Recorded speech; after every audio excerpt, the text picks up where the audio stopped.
Manussa, Manassa Ussannata. A living being who can raise, develop, cultivate the mind up to the maximum level.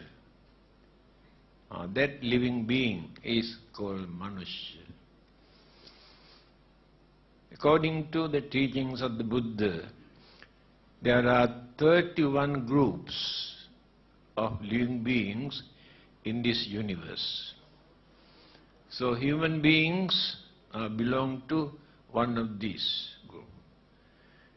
We are called Manushya, and other living beings also given name according to their way of life.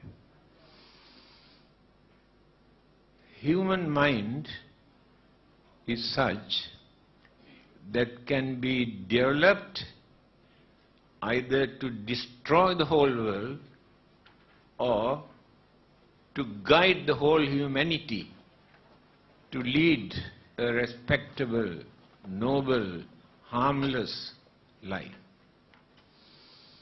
Now you can understand the nature of the human mind.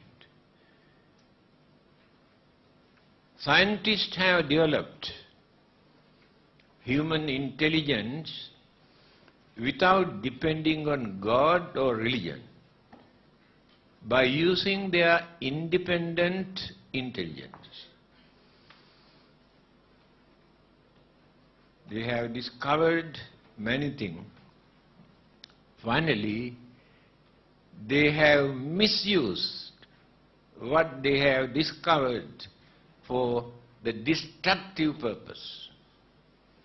Today, human mind can destroy the whole world within half an hour. There is no another living beings in this universe who can do that. That is why Albert Einstein, one of the best, very highly intellectual scientist, he says, science without religion is blind. That means they do not know what they are doing. Nobody to guide them, correct them, divert their mind to go through the correct way, path. According to their discoveries, they produce nuclear weapons to destroy the whole world. That is human mind. A god or devil or ghost or any other living beings cannot do that. Only human mind. On the other hand, the Buddha, by cultivating, developing, purifying his mind, he gained enlightenment. Many people actually do not know what is enlightenment. Very loosely they use this word, enlightenment. So one day, when the Buddha was going somewhere, he met a Brahmin. I think you know the meaning of Brahmin, the Hindu priest, teacher, master, guru, for everything. They are called Brahmana. He has never seen another human being like this person. So he could not believe that this is a human being. He came and asked, may I know whether you are a god? The Buddha says, no, I am not a god. Others try to claim they are God or messenger of God or son of God. The Buddha says, no, I am not a god. Then he asked, in that case, may I know whether you are any other form of supernatural living being? He said, no, I am very natural. Then he asked, in that case, are you an ordinary human being? No. Now confusing in his mind who this person is. Then who are you? The Buddha gave the answer. This answer is very important for us to know, to understand who the Buddha is. If somebody come and ask you, now you follow the Buddha, can you tell me actually who the Buddha is? But I don't think you can give correct answer. You say something.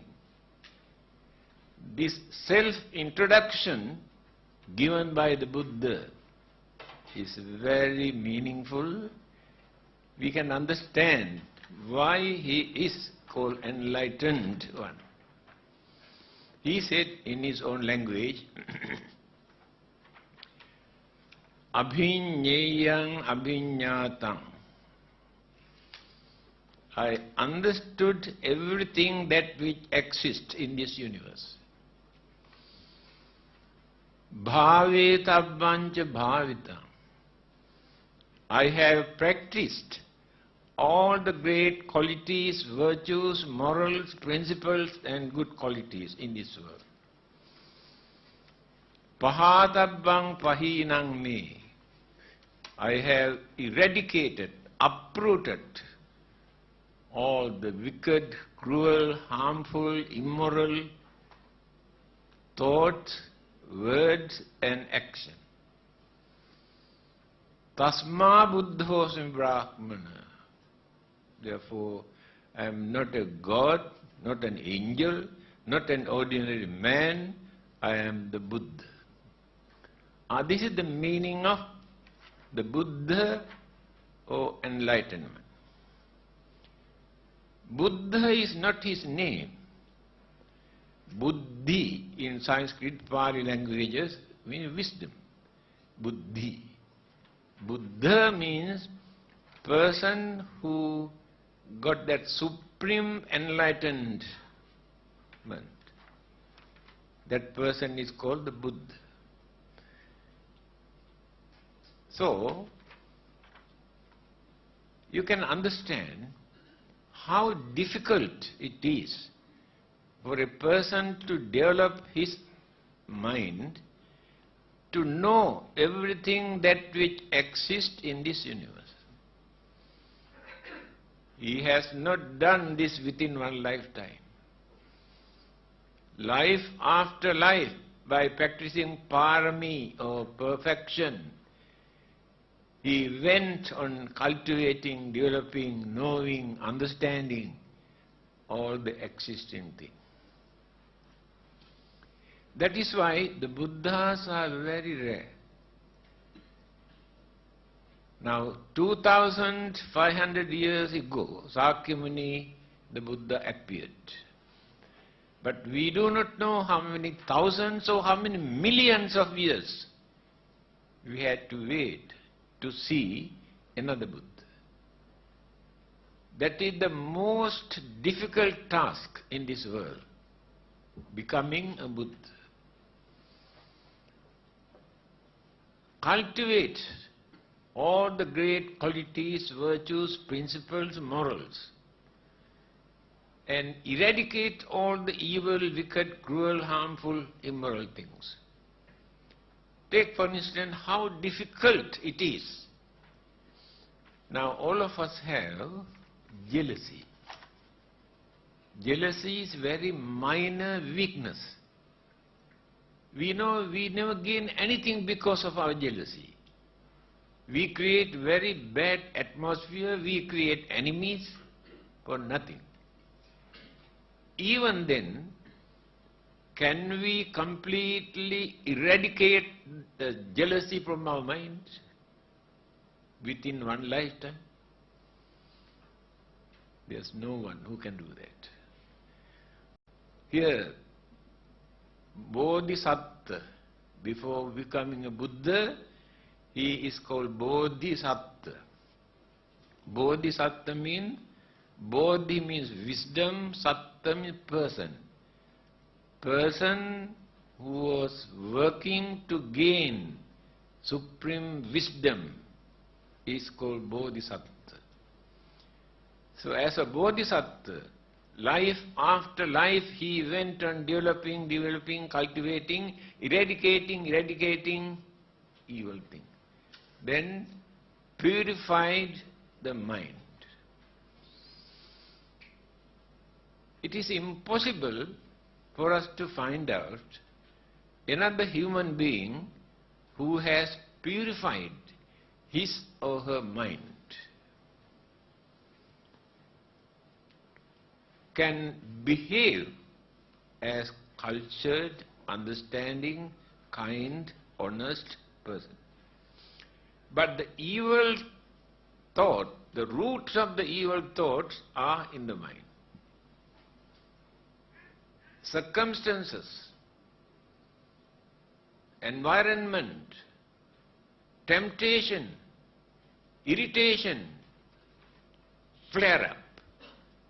One of those evil thoughts which are dominating in our mind. Therefore, it is not so easy to purify our mind. But he said his mind is completely purified.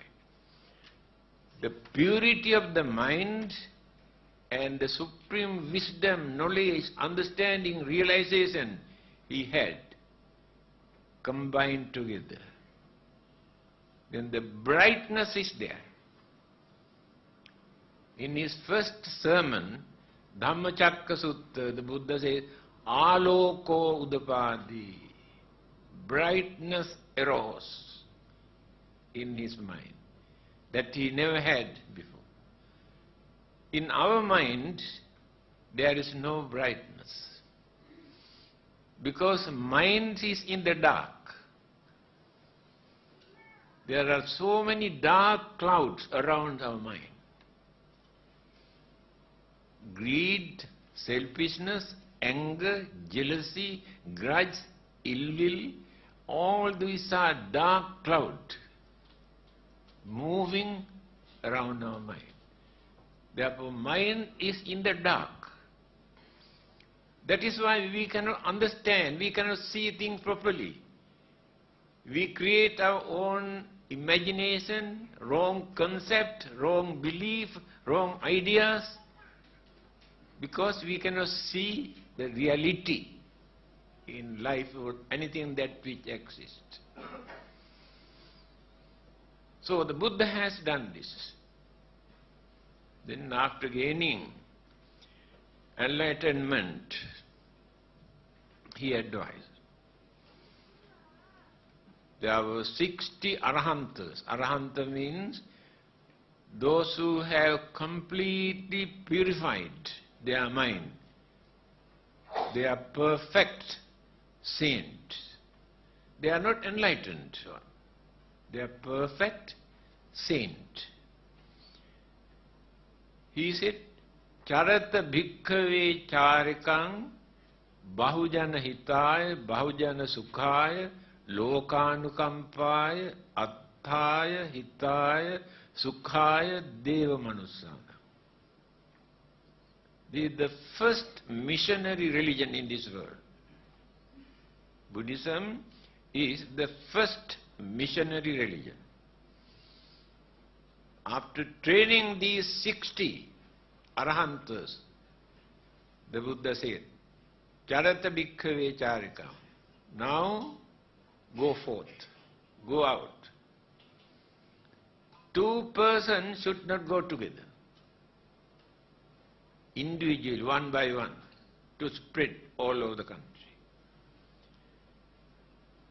Bahujana hitaya,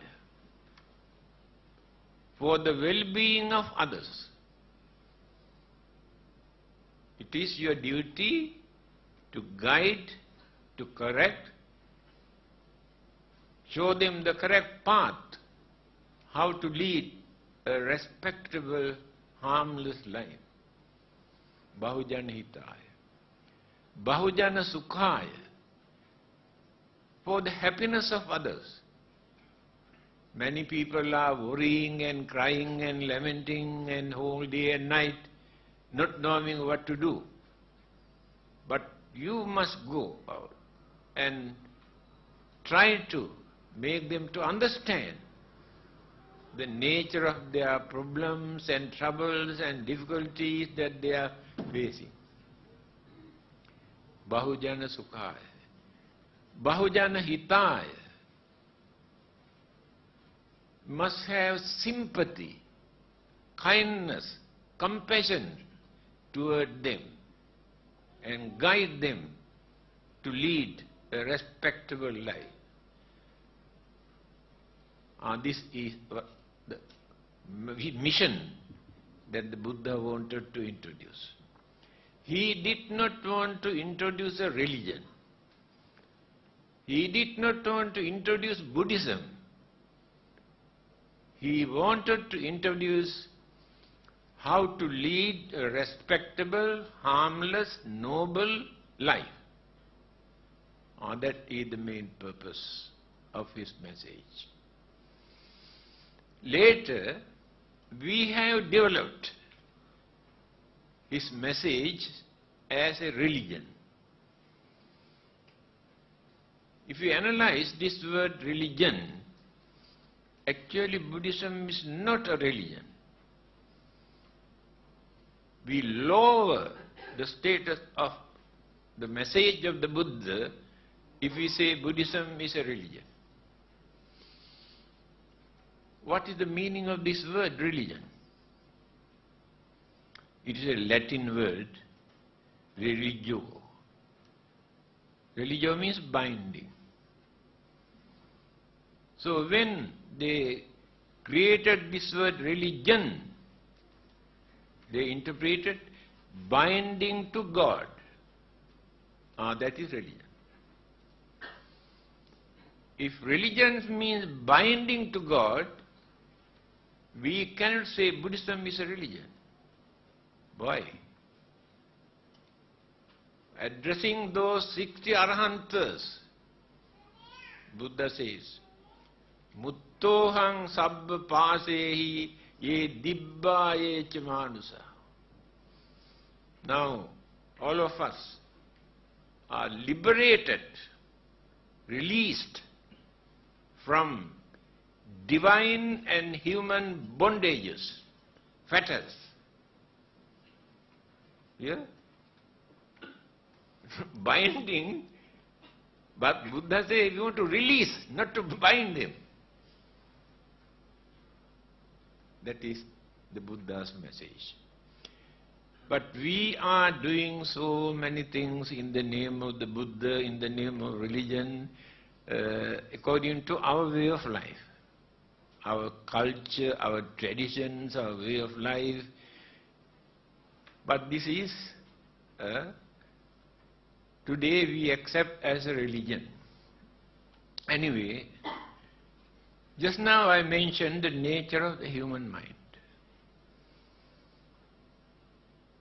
If it is not guided properly, that human beings can misuse that intelligence for the destructive purpose. Because they have more jealousy, more greed, more selfishness, more anger in their mind when compared with other living beings. Others have very lesser degree of these forces. But human beings have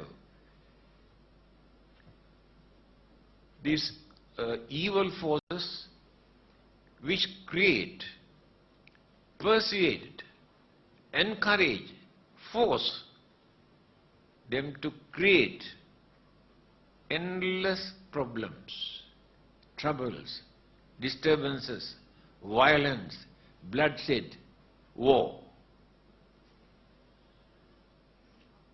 When the United Nations wanted to draft the Constitution, they have written, they have repeated what the Buddha has said. They do not know that. It is written, war begins in the human mind. War is not created by devil or ghost or God or anybody, but the human being. Animals never create war. Take for instance, few dogs start barking, attacking, biting each other today. After that they separate. Tomorrow when they meet, they are good friends. If animal had such battle, forever they keep this enmity. Small children, when they play, they fight and attack and scratch and cry, then come and complain to the mother or father. Then they go and do something to console them. Slowly they separate. Next day when they meet, again they get together and play. They cannot remember that they had a fight yesterday. Here you can see the nature of our mind. We keep this in our mind throughout our life. Then the whole family members also join with them. This is the nature of the human being. So, main purpose of the Buddha's message, now you can understand. He started with right understanding, not with faith or belief. There is nothing to believe in Buddhism. I have written that book, What Buddhists Believe. One day a Christian priest came with a group of people to have a dialogue, very friendly dialogue. Then he asked this question, can you tell me actually what Buddhists believe? I told him very frankly, Buddhists do not believe anything. He got a shock. Then he saw my book in the cupboard. He said, why did you write that book, What Buddhists Believe? That is why I wrote this book. You better read. You can understand whether there is anything for you to believe. We use the word believe when we cannot understand. I believe you are so and so. If I know you are so and so, I never use the word I believe you are so and so. When we are uncertain, when we can understand, we use the word believe. Now, as Buddhists, we never say we believe in the Buddha. There is nothing for us to believe. Why? We know the Buddha. If we know the Buddha, there is nothing for us to believe. Understanding. That is why he did not start his mission with belief. We believe something today, after some time it changes, knowing that it is wrong. Throughout our life we are going on changing our belief. But understanding, try to understand first. Then, without understanding, whatever you do, very easily you can create mistake or disturbances. Through understanding, you try to cultivate the good qualities and to reduce the bad habit or human weaknesses. Here, what is the meaning of Sammaditthi in Eight Noble Paths? He started his mission with Sammaditthi, right understanding. That is the beginning of Buddhism. That is why there is no belief. What is this understanding? Understanding of Four Noble Truths. What are those Four Noble Truths? Why they are called noble truths? Truth is truth. Where is noble truth? But the truth revealed by the Buddha is a noble truth. Why? It will never change. Person who tried to follow by knowing this method also become noble people. That is why it is called noble truth. Four noble truths. What are those four? Dukkha, Samudaya, Nirodha, Marga. Four noble truths. Dukkha. Unsatisfactoriness in our life. How many times a day we experience unsatisfactoriness? Whatever we have, more than enough things we have, but always we experience unsatisfactoriness. This is the nature of our life. Dukkha. Samudaya. What is the cause of this unsatisfactoriness? We can blame others, we can accuse others, we can complain, but others are not responsible for the cause of our unsatisfactoriness. Our craving, our greed, our selfishness, that is the cause of our unsatisfactoriness. If the contentment is there, one of the best advice given by the Buddha for us to maintain contentment. What is contentment? This is enough for me. This is enough for our family. Then you maintain contentment. After that you do not develop jealousy, because you have. You have no jealousy when others enjoy their life. You are contented. When there is no jealousy, anger also cannot appear in that mind. If there is no anger, violence and bloodshed also never appear there. But started with that contentment. So simple, but we can avoid endless, enormous problems if we can maintain contentment. But our greed is so high, although we can possess the whole world as our property, still cannot satisfy. This is the nature of the human mind. No contentment. So, unsatisfactoriness always appear in our mind due to our greed or selfishness or anxieties. Dukkha Samudaya. Then Nirodha. What sort of freedom that we gain by reducing this unsatisfactoriness? If there is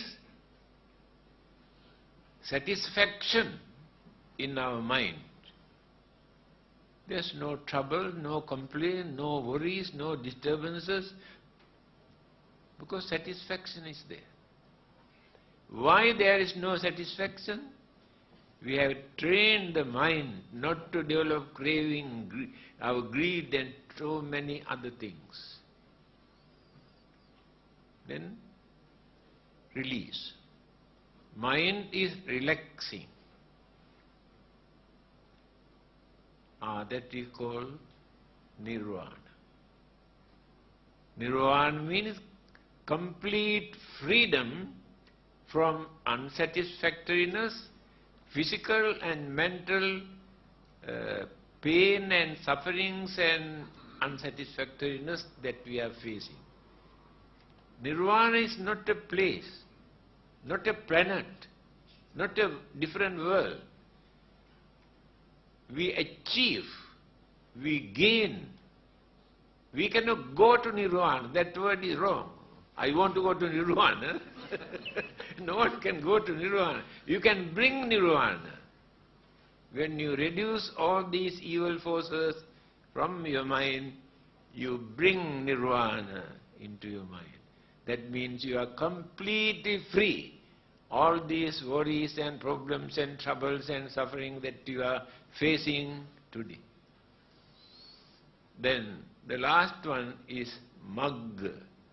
Magga means way or path. What should we do to gain this freedom, liberation, salvation? That is the most important aspect. The Buddha did not encourage anybody to come and worship him. He never asked anybody to come and worship him. He was not in favor of erecting Buddha images. For nearly 500 years in India, they had never discovered any Buddha image. They started to erect images during Greek occupation. When Afghanistan, those people destroyed the Buddha images, even Muslims, Christians also come and ask, why you people are keeping quiet? I told that is the uniqueness in Buddhism. Just because those people have broken some stone there, why should we fight here and create violence and bloodshed? That is Buddhism.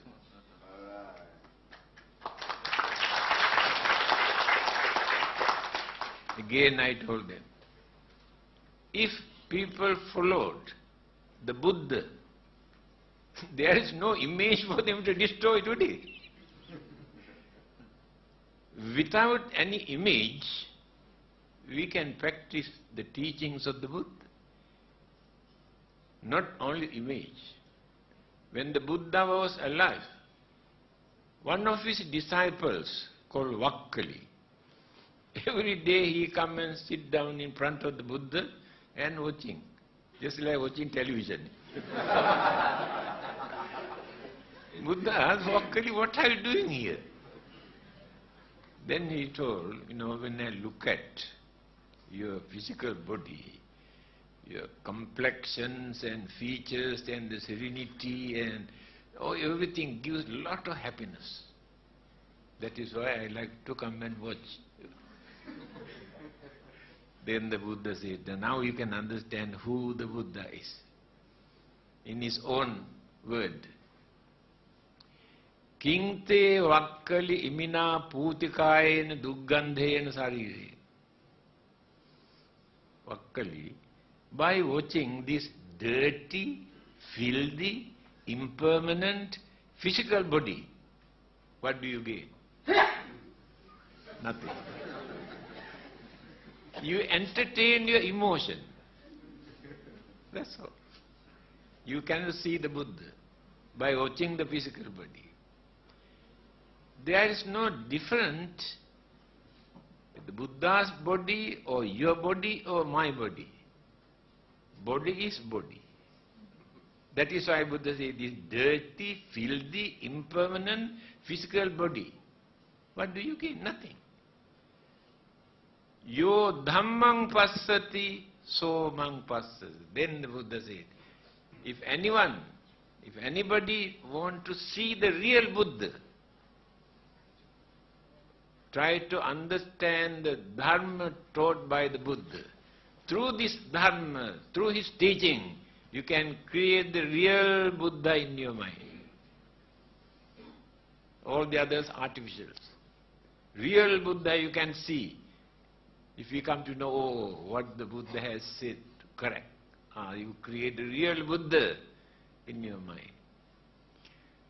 So, physical body, the Buddha had many sicknesses, suffer. But this body does not know this is the Buddha. So he had to suffer from various things. That is the nature of the physical body. According to Mahayana schools of Buddhism, they introduced 3 bodies of the Buddha, 3 kaya. Kaya means body. Sambhoga kaya, Nirmana kaya, Dharma kaya. 3 bodies he had. Although he had 3 bodies, he was not a busybody.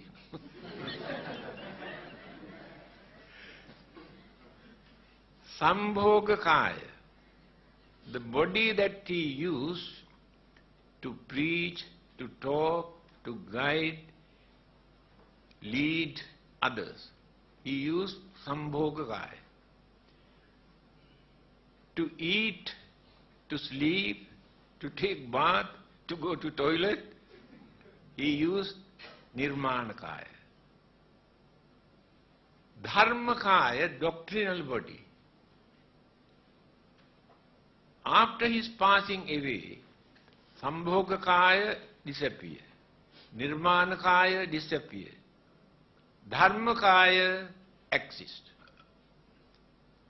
That means Buddha did not die. The Buddha cannot die.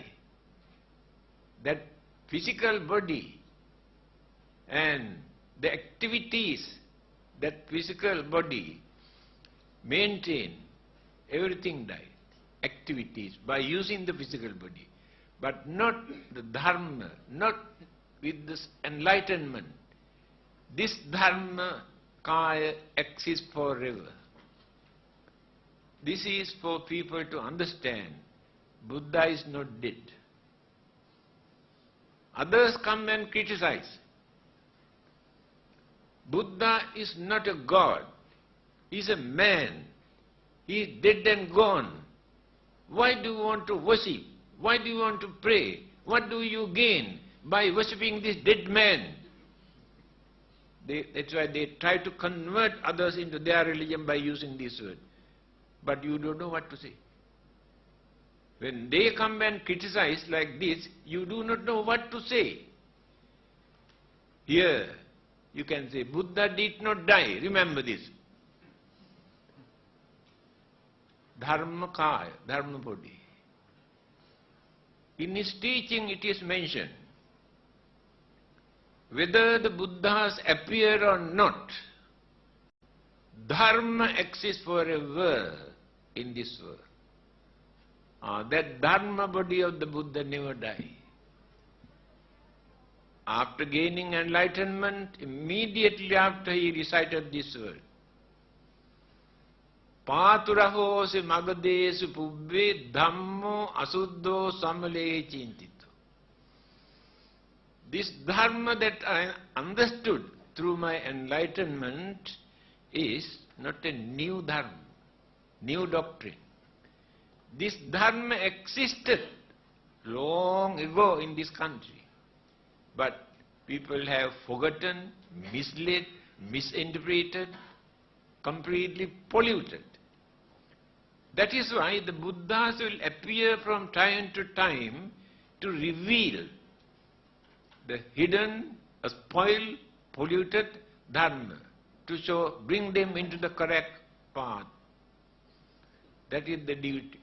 Different Buddhas have no different doctrine, teaching. Same teaching, same message by every Buddha. Now the path he has introduced for us to stop all our physical and mental sufferings and worries and fears and disturbances. 8 noble paths, 8 methods. Simply by worshipping, praying to Buddha, or by erecting huge Buddha images and temples and pagodas, and performing rite and rituals and ceremonies in the name of Buddhism, we do not get the chance to find out our salvation. These are the activities that people have introduced from time to time to influence others, to bring others. But if we remain forever by performing all those activities, we never gain our salvation. Please remember this. We had to get into this correct path. Otherwise, no end. What are those 8 items? Samma Ditti, Samma Sankappa, Samma Vacha, Samma Kammanta, Samma Ajiva, Samma Vayama, Samma Sati, Samma Samadhi. 8. We have to follow this 8 method. First, right understanding. Instead of believing, creating imagination, your own conception, try to understand. Within your capacity, must try to understand. That is the beginning of Buddhism. After this understanding, Samma Sankappa, try to understand what is in your mind.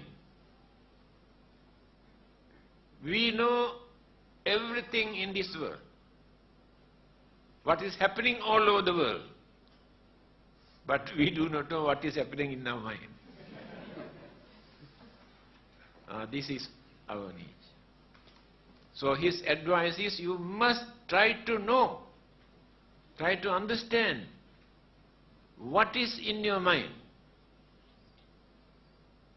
Then if you think unbiasedly, then you can understand, I have jealousy, I have anger, I have greed, I have enmity, I have kindness, I have compassion, I have sympathy, I have honesty. Then we analyze. Then we come to know, according to our way of life, the way how we talk, the way how we live, the way how we work, we can understand how we use these things. Good things and bad things are understood. We should not try to justify, oh, nothing wrong with us. Always blame others. Our egoism, that egoistic idea, becomes the main cause of so many troubles and problems in this world. When there is a problem, violence, we always blame others, blame others. But when we investigate unbiasedly, I am also responsible for that. I also contributed something for this problem and violence and bloodshed. That is how, unbiasedly, when we try to understand the nature of our mind, we had to admit. There is a well-known saying written by a Mahayana Buddhist scholar, Dharmakirti. He says, when we have problems, instead of worrying, we must try to find out what is the cause of this problem. By worrying, you never get the chance to get rid of your worry. You develop your worries. Then you will come to know, oh, this is the cause of this. The book that I have written, Why Worry? Do you know how many people have stopped committing suicide after reading this book? They came to see me, they have written to me. 2 years ago when I went to Australia, one lady is a wife of a doctor. She, having seen my name in the newspaper, she came and told me, you saved my life. I think, how? I have never seen you. So, somebody gave you a book for me to read. I have decided to commit suicide, given up everything. But I read this book twice. After reading, I came to know that I am also responsible for some of these problems. Why should I commit suicide? Some people in Malaysia, Germany, England, America, one couple in America, separated. One of them had the chance to read this book. They were not Buddhist. After reading, with the, I don't know, with the husband or wife, after reading, that person came to know that they have separated due to misunderstanding. Then send the book to the other person, husband or wife, to read. And after reading, that person also understood. Then again they get together and written me a letter. Because of your book, now we are living together as husband and wife. A prisoner in South Africa, 2 weeks ago, I received a letter. After reading this book, Why Worry? He became a Buddhist. Do you know what nationality, what religion he had earlier? He said, I have become Buddhist after reading this book. Now I want to introduce this among my friends in the prison. So I sent few copies. Second letter I received, there's a big demand. And people do not worry, do not complain, do not bother, do not, show their sour face. They can understand the nature of problems. So, amount of letters I get from England. I got a letter from the husband.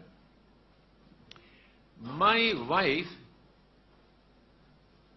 had a very moody and very hot-tempered lady. Always argue and fight and quarrels with others, relatives and friends and neighbors. When I was thinking what to do, I had the opportunity to read your book, Why Worry? After reading, I handed over. Then she also read. After reading, now it seemed completely changed her attitude.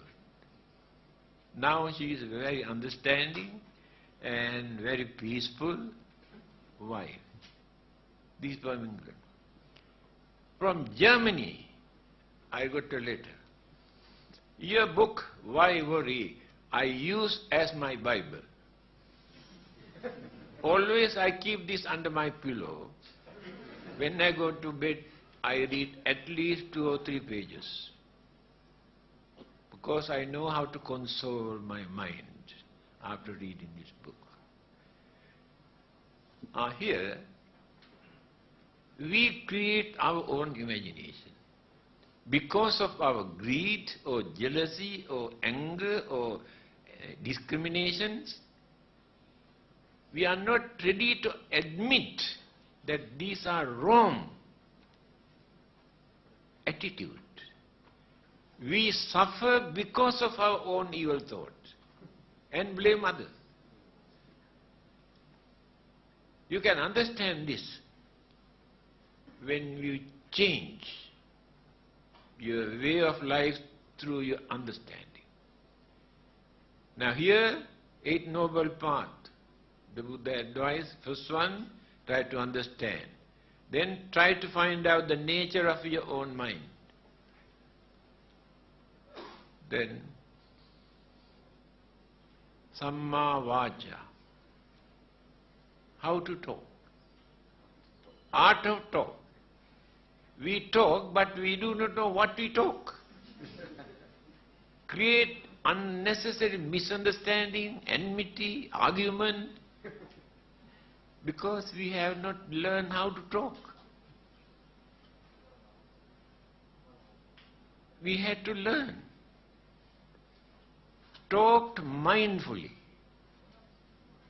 Mindful means we must know what we are talking. The Buddha's advice is, if you want to talk, talk something meaningful.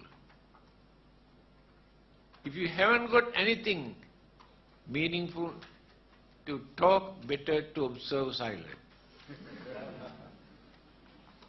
This is the advice given by the Buddha. In Zen Buddhism, it is mentioned, those who do not know talk a lot. Those who know keep quiet. It is true. Due to lack of understanding, we are talking. Therefore, art of talking. Talk with mindfully. What we are talking, to whom are we talking, whether it is necessary to talk. Even in Mangala Sutta, the Buddha says, Kalena Dhamma Sakaccha. You have to discuss the Dharma, but Kalena, at proper time. If you go on talking always, talking about Eight Noble Paths, Four Noble Truths and Nirvana and Buddha, people think you have something wrong with your mind. That is why Buddha says you can talk the Dharma when the time is suitable. By disregarding that they are wrong, we do anything, whatever we can. See what is happening in this world today. Whole world is a battlefield. The whole world is a madhouse. Human beings do not behave like humans. Animals in the jungle live peacefully. Because they follow the nature. Human beings have violated the nature because of that intelligence. So other living beings have no such intelligence to violate the nature. They have no religion. Among those 31 group of living beings, religions we can find only among the human beings. Others have no religion. Even Devas, Brahmas also have no proper religion. Animals, spirit, ghosts, devils, we have got religion. Only human beings. Why only human beings need a religion? Last year we had the interreligious discussion in Kuching. Christian, Hindu, Buddhist, Muslims and Sikh, 5 speakers. Then somebody asked one question. Who created religion? Whether created by the man or given by the God? Christian, Muslims, Hindu, Sikh, all these 4 speakers wanted to escape answering this question. They asked me to answer the question.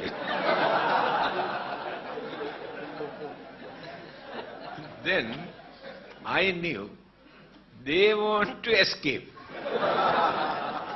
If one of them said created by the man, then lot of argument.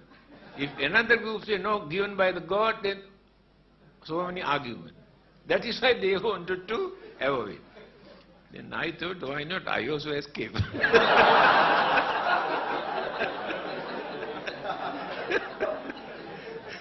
I said, if I am going to answer this question, it is like this. Which comes first, with the egg or chicken? If you answer this question, then I can answer it.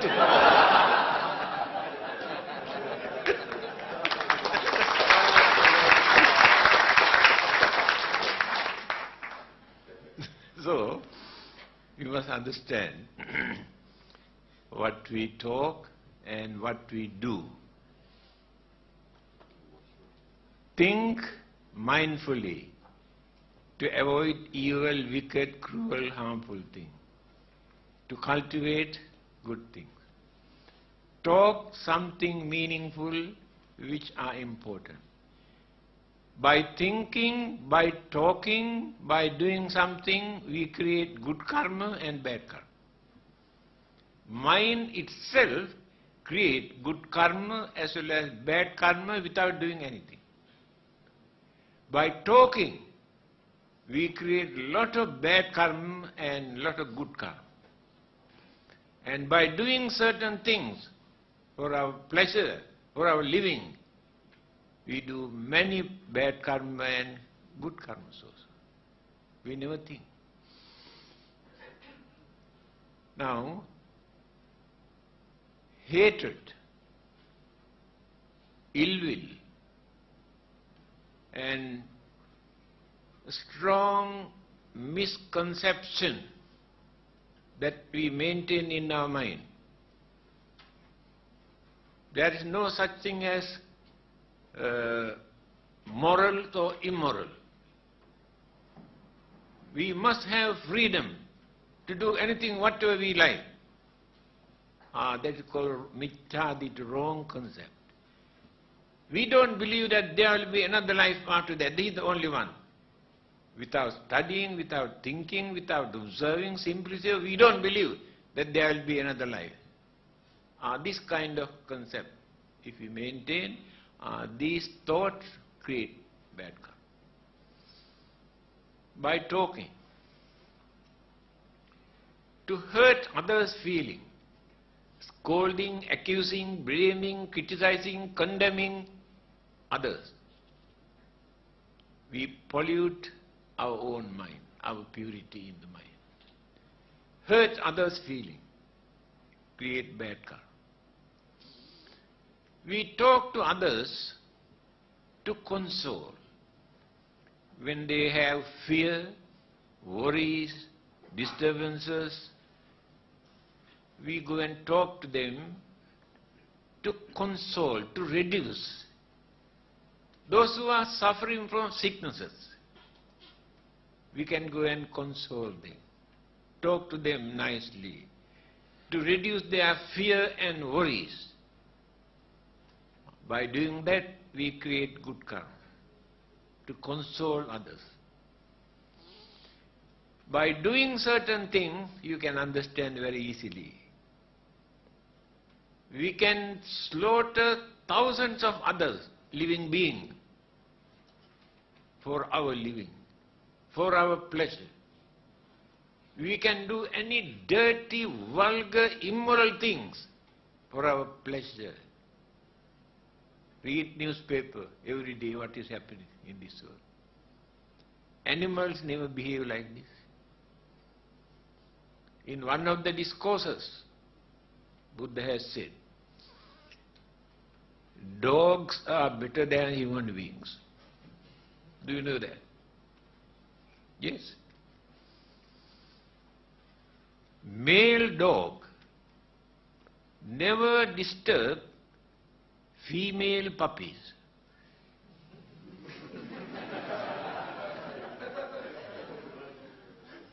This two-legged dog, own father, few months old girl, baby, molest. That is why Buddha says, dogs are better than human beings. This is the nature of the human mind. We cannot imagine how cruel this human mind, up to what extent they can develop this cruelty. Those who have planned to destroy World Trade Center in America, nearly 4,000 innocent human beings had to face untimely death. 1.5 trillion property completely burned and destroyed. After that, those who organized said, well done. Can you imagine nature of the human mind? 4,000 innocent human beings did. Well done. God bless you. Now, there's a big problem. Heaven is fully packed. Yes.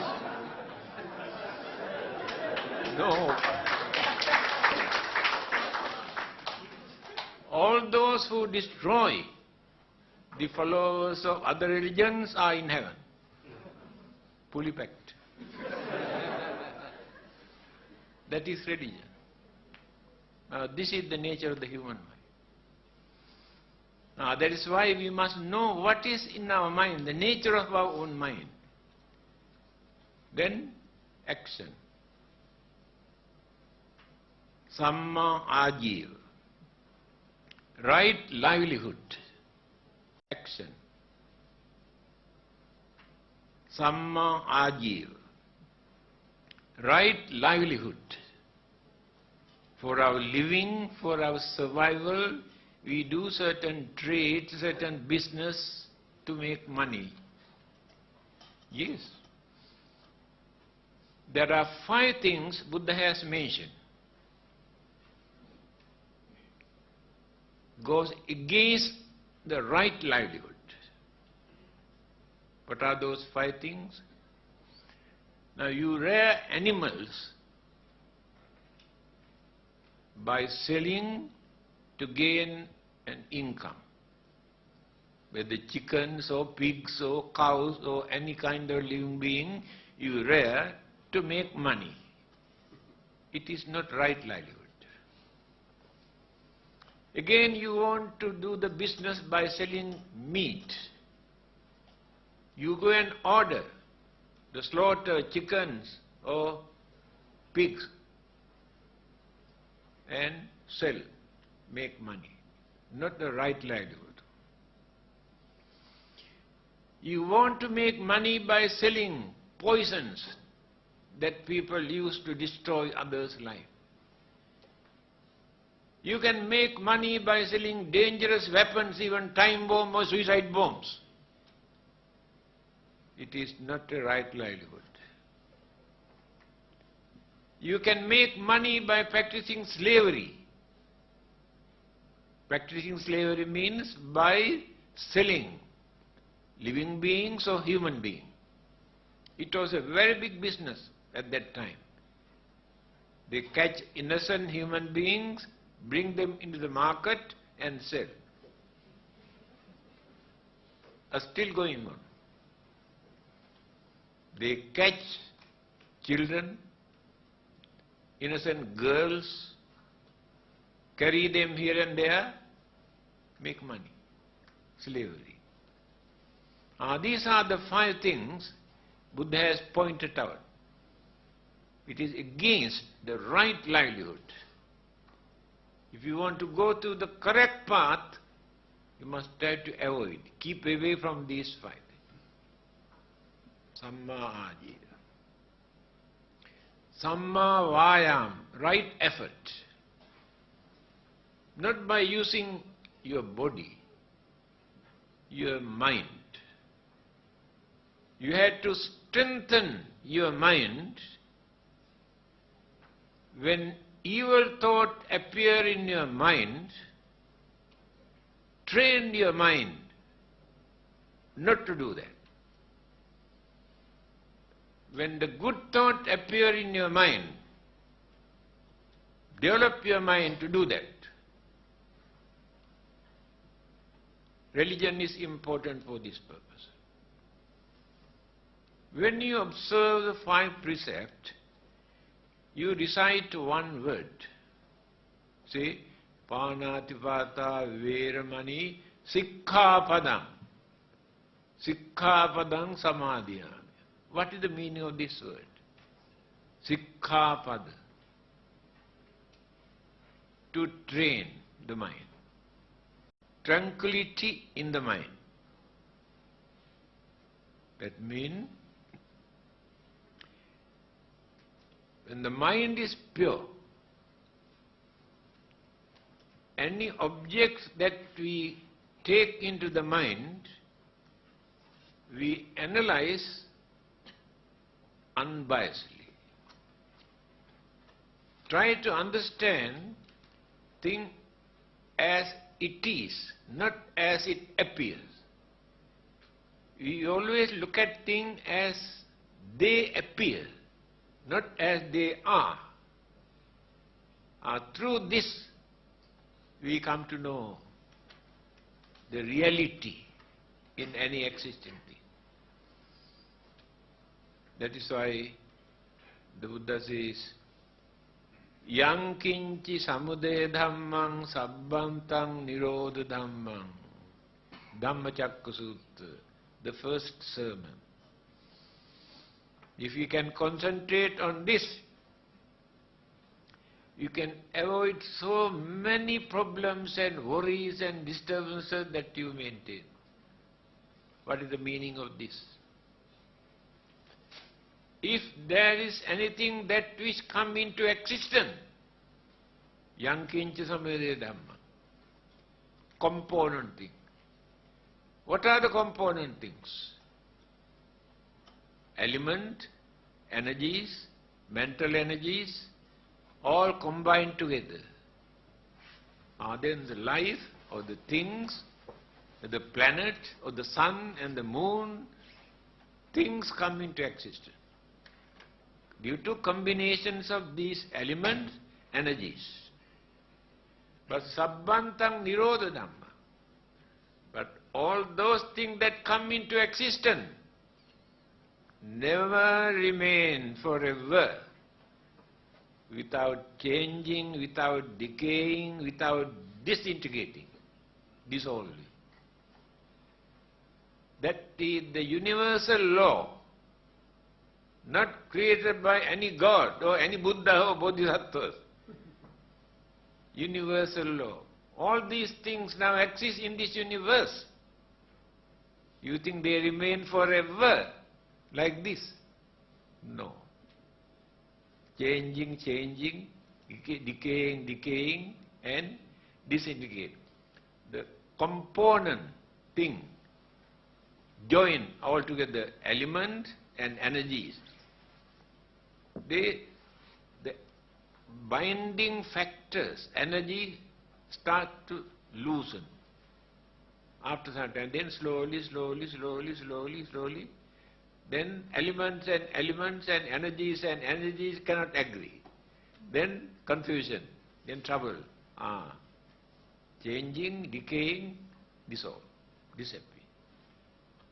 If we can understand this, yang kinchi samudaya dhammang sabbantang nirodha dhammang, Dhammacakka Sutta. The whole universe, that which appear, they appear due to the combinations of elements and energies. And of course scientists have discovered so many things, new kind of energies. Electron, neutron, proton and nuclear, they have produced by using these energies. Beside this, the Buddha has mentioned only 4 elements. Nama and Rupa joined together. What is Nama? What is Nama? Apanama. Not that Nama. What is the meaning of Nama? My dear friend, you are meditating, you are learning, you do not know the meaning of this word Nama. Nama means mind. Nama, Rupa, join together. Then the life come into existence.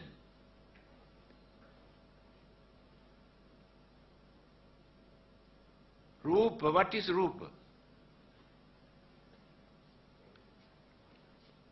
Anything that which is subjected to decay. Rupa. through the influence of external energies. Rupa. Now this is Rupa. Combinations of elements, energies, but subjected to decay and dissolve, disintegrate, due to external forces and internal elements and energies. Heat, wind, water and internal elements. Slowly, slowly, slowly decay. Therefore it is called Rupa. Nama, namang namana lakkhanam. There is nothing here in this world, the Buddha says, that we can compare with the human mind.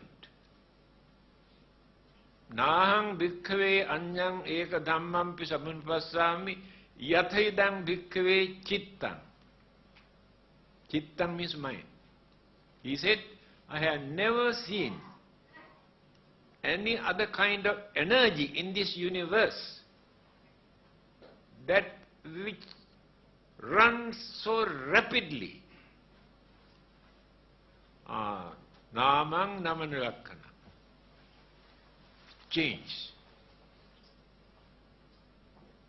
So this Nama and Rupa, mind and matter, that means elements and energies.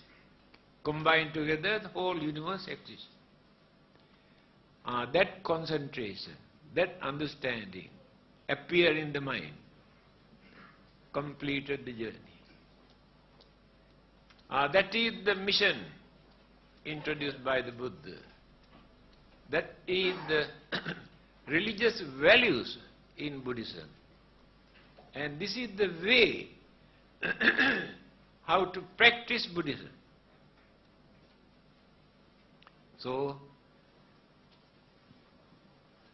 as long as greed, hatred, ignorance, these three evil roots exist in our mind, we cannot live without fear, without worry. Greed creates fear and worry. Hatred creates fear and worry. Ignorance creates fear and worry. A Deva came and asked this question. Anto jata bahijata jata jatitopada. Here we have enormous problem, internal, external problems. We do not know how to overcome these problems. Ask the advice from the Buddha. The Buddha gave the answer. He said, Sile patittaya naro sapanyo chittang panyancha bhave. If anybody want to get rid of their troubles and problems and worries and disturbances, there are three things to do. First thing, sile patittaya.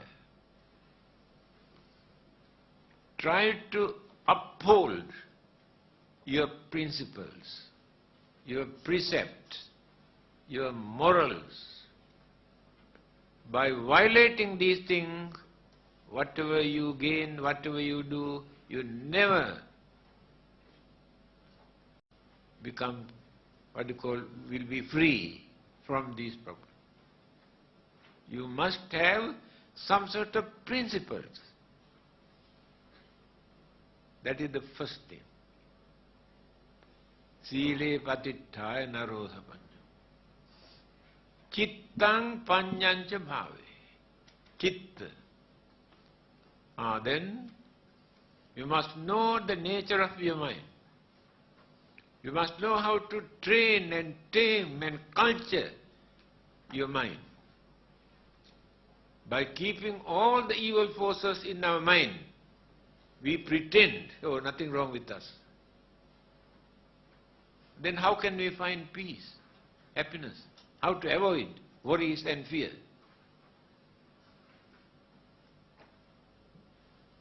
Panya. Panya means wisdom. Wisdom means clear understanding. Only these three things. First, you must try to uphold your principles, your morals, your ethics. Without doing that, you cannot get rid of this problem. Then you try to train and tame your mind, knowing evil forces and your duties that you have to do. Last one, when you go through this, you gain real understanding, wisdom. After that, no trouble, internal, no external, everything is settled. But without doing anything else, we want to gain peace and happiness and everything from heaven. Just now I mentioned, I think I did not explain the United Nations Constitution. Did I explain?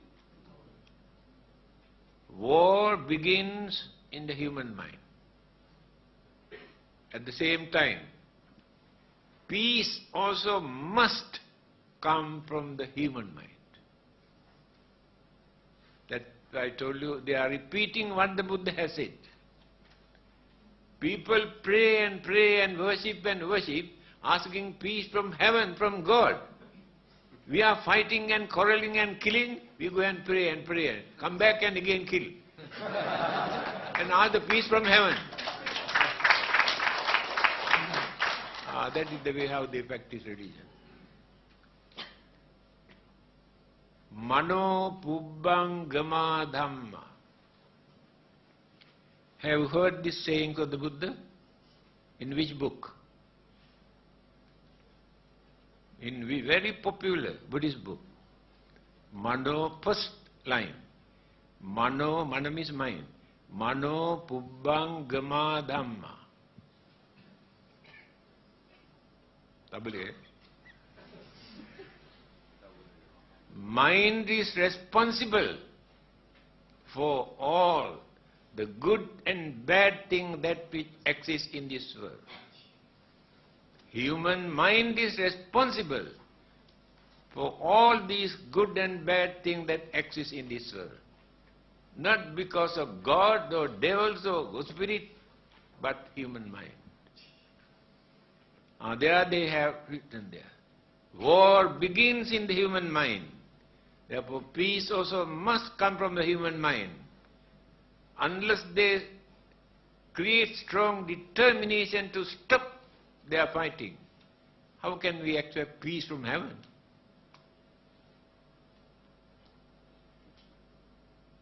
They are asking peace from heaven, asking from God. We are not against God. Few weeks ago, I was invited to attend the birthday of Archbishop, Catholic Archbishop. All the religious groups were there. After speaking few words, all of them say, God bless you. After speaking few words, I say, may the Buddhist God bless you. So one day, I met Bishop Pinay. Sometimes I joke with them, I say, God bless you. Then he says, where have you got God? I say, you do not know, we have Buddhist God. That is the Buddhist attitude towards God. Don't say we don't believe in God. Our concept on God is different. You must never say you don't believe in God. One day we were invited to attend the International Islamic Conference in Kuala Lumpur. As soon as we entered into the building, A group of people from another country. I think they had never seen a Buddhist monk in their life. Straight away, come and ask, do you believe in God? I said, why not?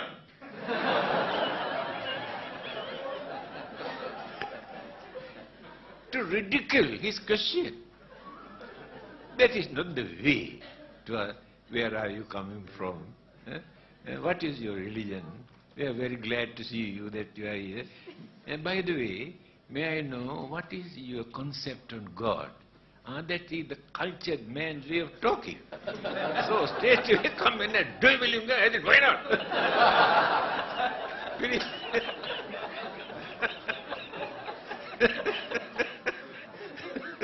You must know how to deal with all these people.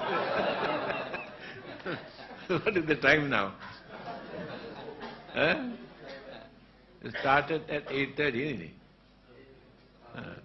Why not we give time for them to ask questions?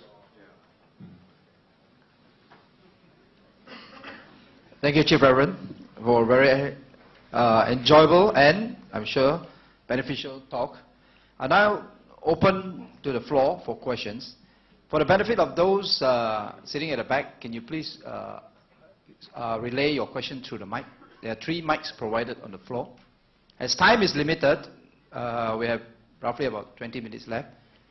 Can I have the first question now?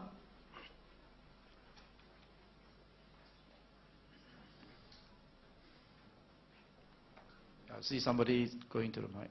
Thanks. Thank you.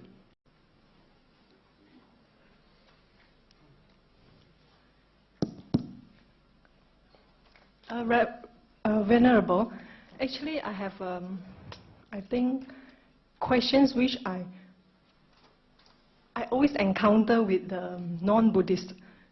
You see, even though they claim that they are religious, but they believe in superstition, like being charmed and that, that kind of stuff. So how do we explain to them? Do you know, every day I am facing this problem. How many people approach, sometimes very old ladies, sometimes 80 years old ladies also, come and I think someone has charm for me. I say, ask for what purpose? This belief I have seen very, very deeply rooted in this part of the world, Malaysia. Because there are 3 groups, Malays, Indians and Chinese.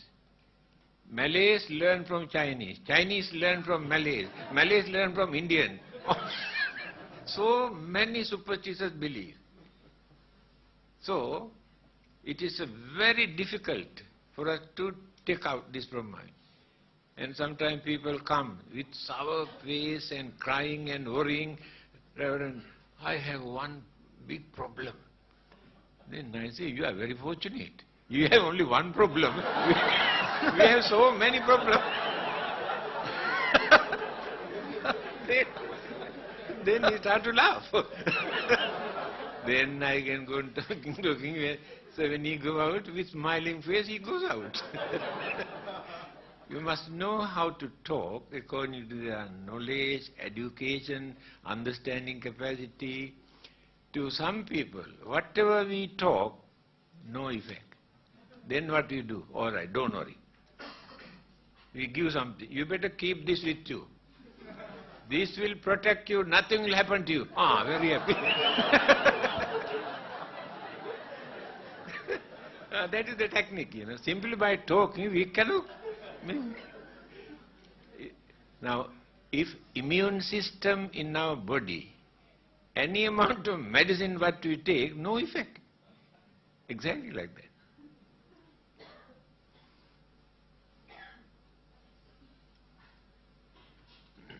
Thank you. Can we have the second questions?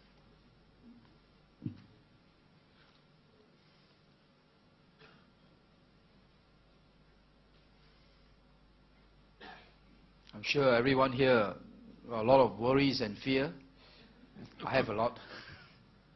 after listening to the talk.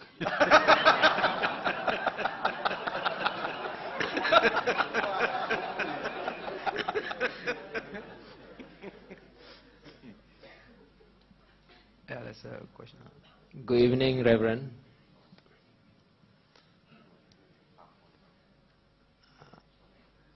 I have one question. I cannot see the person who. Where? Oh, no light, no wonder. Oh, I must see the face. Okay. Now right. If our relative is mentally ill because of worries, how do we help them to overcome the problem? Thank you. Why only your relatives? What about others?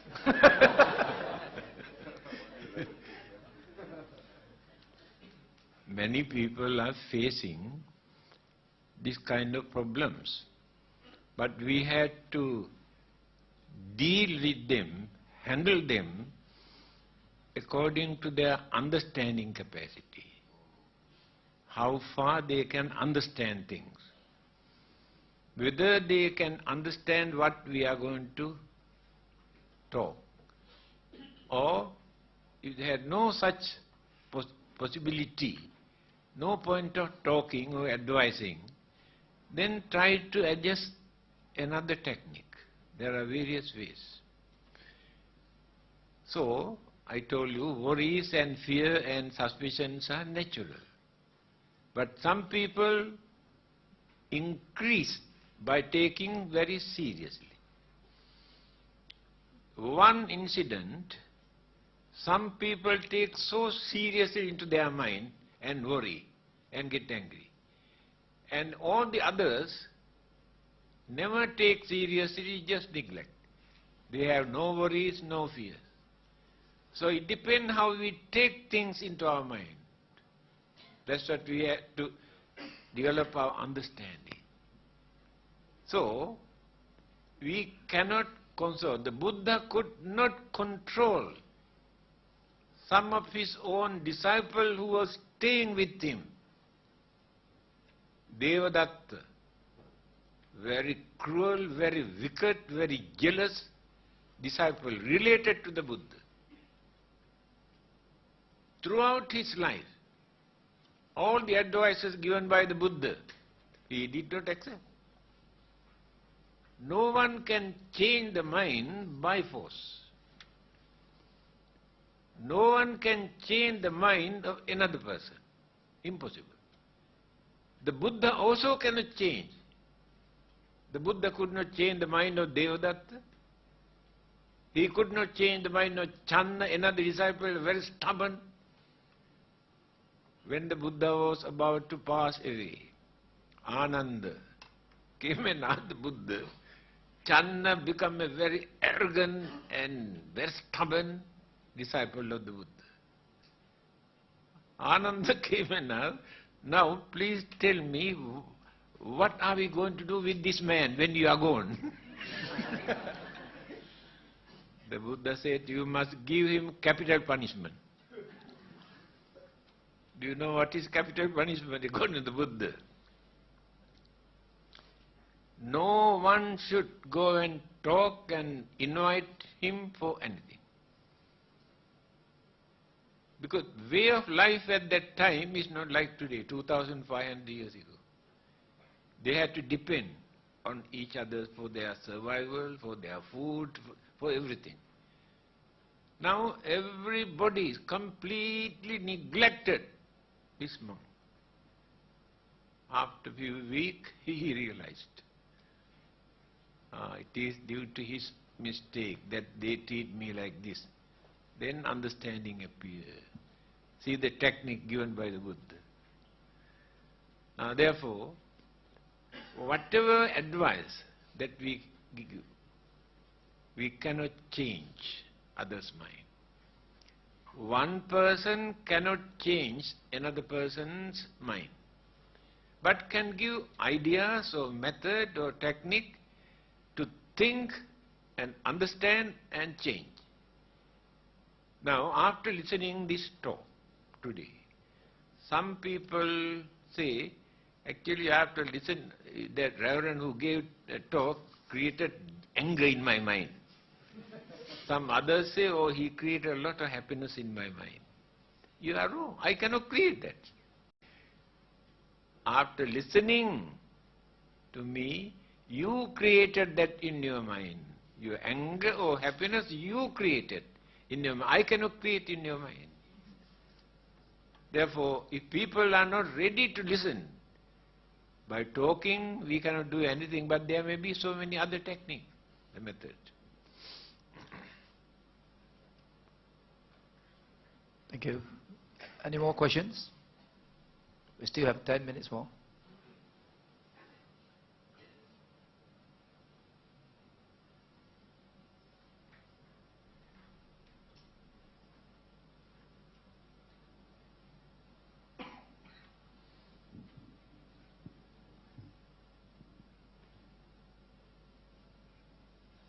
Final call.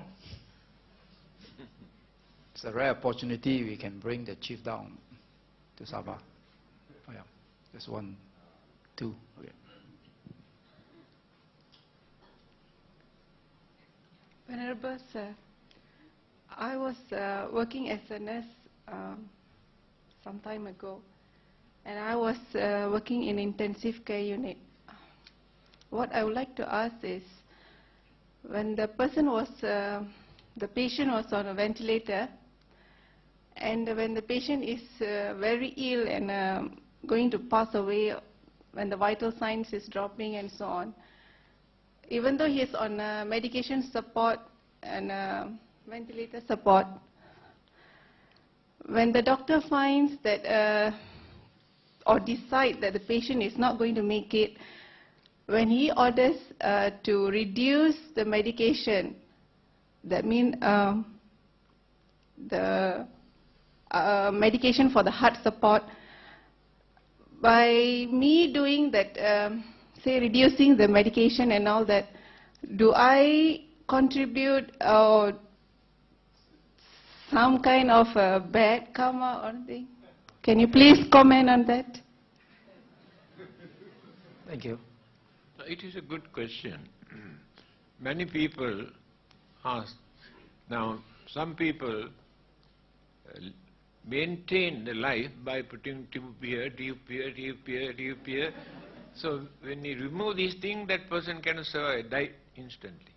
Whether it is by doing that, do they create any bad karma, knowing that he died when they remove these things. Another thing, that recently they practice in Australia, euthanasia. The patient go and request the doctor to take away his life. He requested. They have done. But after that they realize this is very dangerous. Human mind is such, they can misuse. Anything in this world they can misuse. Therefore they have withdrawn this one. Karma we create not by action. Action alone cannot create karma. Chetanahang bhikkhave kammang vadami. Our chetana. Chetana means intention. We must do things intentionally. Either kindness, compassion, sympathy, or cruelty, wicked, and what you call dangerous, harmful thing.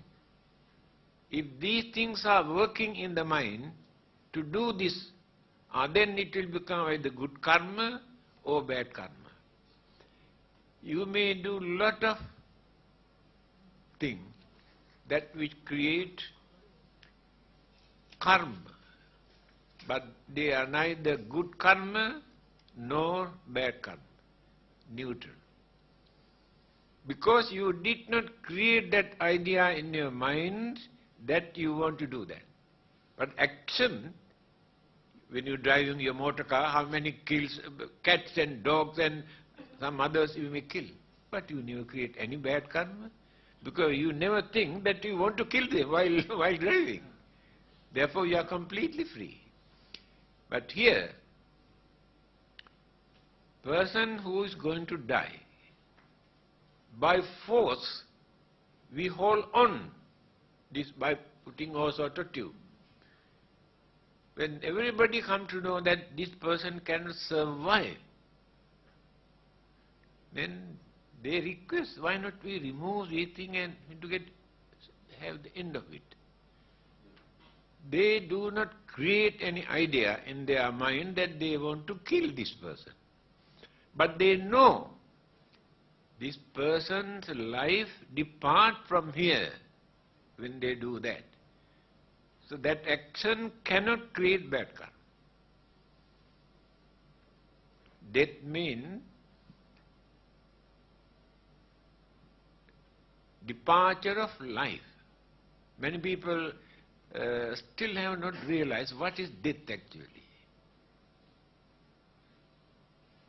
This body is not our life. This is the house. Our life live in this house. But in some other world system, life can exist without shelter, without a body. But in this part of the universe, life cannot exist without a shelter or body. So when the house is getting decaying and decaying and decaying and rotten and collapse, the life goes away. That is called death. No one can kill a life. Life never dies, please remember. Life never dies. There is nothing to die in the life, it is an energy. No one can see a life. No one can see a mind. But they exist. So, if the rotten house is collapsed, what is the use of staying there? Go away and build another new one. That is called rebirth. Buddha says very clearly this.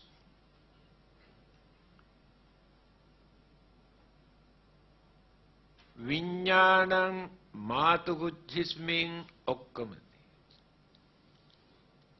That departed consciousness with avidya, trishna, karma, upadana, bhava, with these 5 mental ingredients in the mind. That is life. Other religionists use another word, soul, because they could not understand the real meaning of consciousness.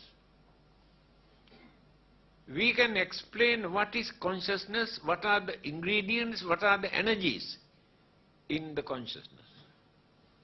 But this English word cannot give real meaning of the word used by the Buddha, Viññāna. In Pali, Sanskrit language, there are 42 words to explain the nature of the mind. In English language, consciousness, unconscious, semi-conscious, that's all. Therefore, we cannot get the real meaning of the word used by the Buddha, Viññāna. That Viññāna depart from here. Life is there. Therefore, life never dies. So why do we worry when it is rotten? Better to kick it out and go and build another new house. By force we are holding it, keeping for nothing, to suffer more. Many people cannot understand. Whole day and night suffering physically and mentally. Still they want to live. For what purpose? I really cannot understand. When your passport is expired, my dear friends, you have to renew the passport.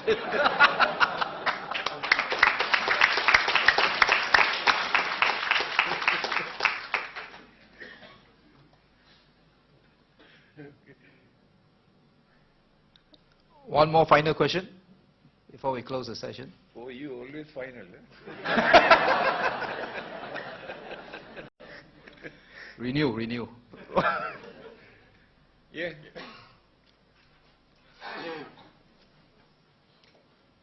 Venerable, I want to ask a question on diet, that is a vegetarian diet. How important is it for our behavior? Because I was told if you eat meat, you'll be fierce as a tiger. If you eat grass, you'll be tame like a buffalo. So how important is diet for our behavior and our, what you call, understanding? And how important is also a vegetarian diet for our prayer life or meditation life? And lastly, how important is this vegetarian diet for our life, long life? Are we healthier? Do we live longer with a vegetarian diet? So many things in your question.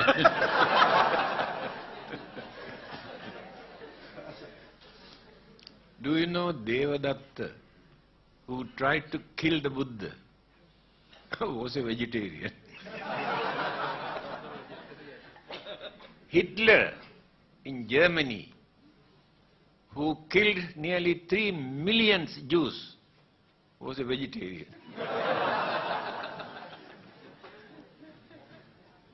The Buddha and Jesus, both of them have made one statement. I mentioned this in one of my publications. Purity and impurity in our mind never take place just because the things go through the mouth into our body. But the thing come out from our mouth create all these things. This is the Buddhist attitude. But today people have realized vegetarians maintain healthy life. I know very well, for 4 years I spent in northern India with Hindus. They are pure vegetarian for thousands of years. And all these modern sicknesses that people are facing today, they have never heard. They are free because they lead normal life, they eat normal food, they follow according to nature, they are free. So, it is true. If we keep away from flesh, take natural food, you can have a pure mind also, no guilty feeling in your mind. But by taking what we eat, from the religious point of view, we cannot say the person is pure religious or not. With the vegetarians or not, if the mind is pure or dirty or ugly, it is up to individual. No, the Buddha has never given this advice to the monks, should not eat meat or fish. Devadatta came and asked the Buddha, why not to introduce the monks to lead a vegetarian life, eat only vegetable food. The Buddha says it is unfair, because their way of life at that time not like today. They had to go out with their alms bowl from house to house. Whatever people have prepared in their houses, they come and offer. They cannot choose, oh, we cannot eat this, we cannot eat that. They must have that freedom to eat what they receive. But they never order. I want chicken, I want pork, I want beef. There are 3 principles. This is very reasonable. If a monk comes to know that this chicken is slaughtered for him, Buddha said better not to take that. If you suspect this person has killed this chicken for him, he should not expect. If you have listened from another person, I know that person killed this chicken for you, should not accept. That is purity of the mind. Here you can understand how liberal this Buddhist way of life. Otherwise, when I went to Mongolia to attend a conference, certain period, no vegetable at all. They eat only meat and bread. So there are many delegates who have come from certain countries, pure vegetarian. What did they offer as food? One big piece of meat like a bricks and with a knife and bread. No vegetable. All those vegetarians had to suffer. Now we can understand why Buddha did not introduce such law that you should not eat. Supposing those who live only eating fish, what do you call them? No, not fishermen. Only fish. The name I forgot. What do you call them? There's nothing else, only fish they eat. They survive only by eating fish. What do you call them? Eskimo. If Eskimo become vegetarian, can they practice Buddhism? That is why Buddha did not introduce that kind of law. But it is up to individual. If you think it is nice and this and you, okay, go ahead, no problem. But don't force others not to eat.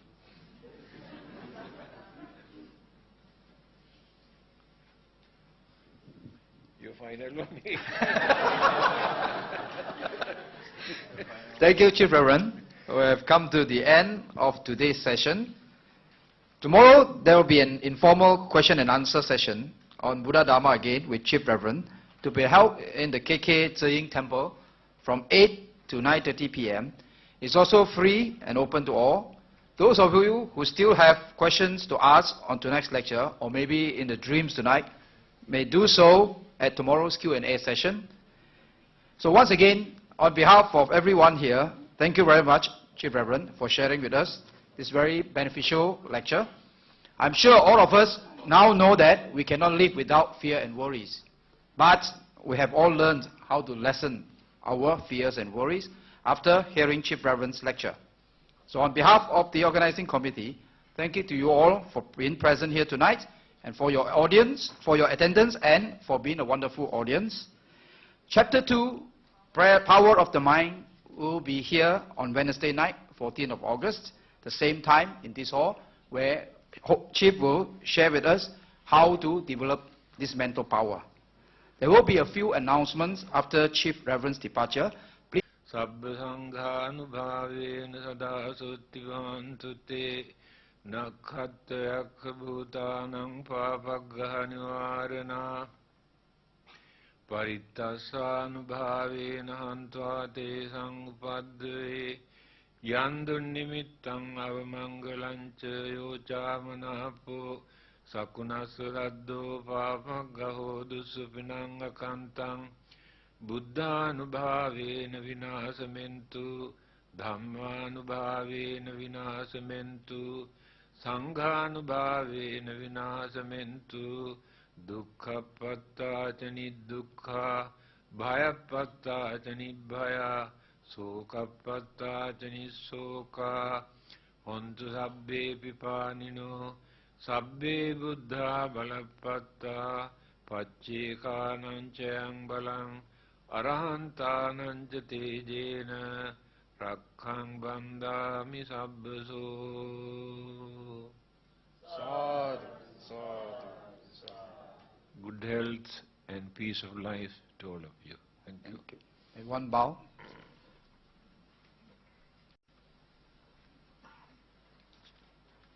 No, with the honor of this one.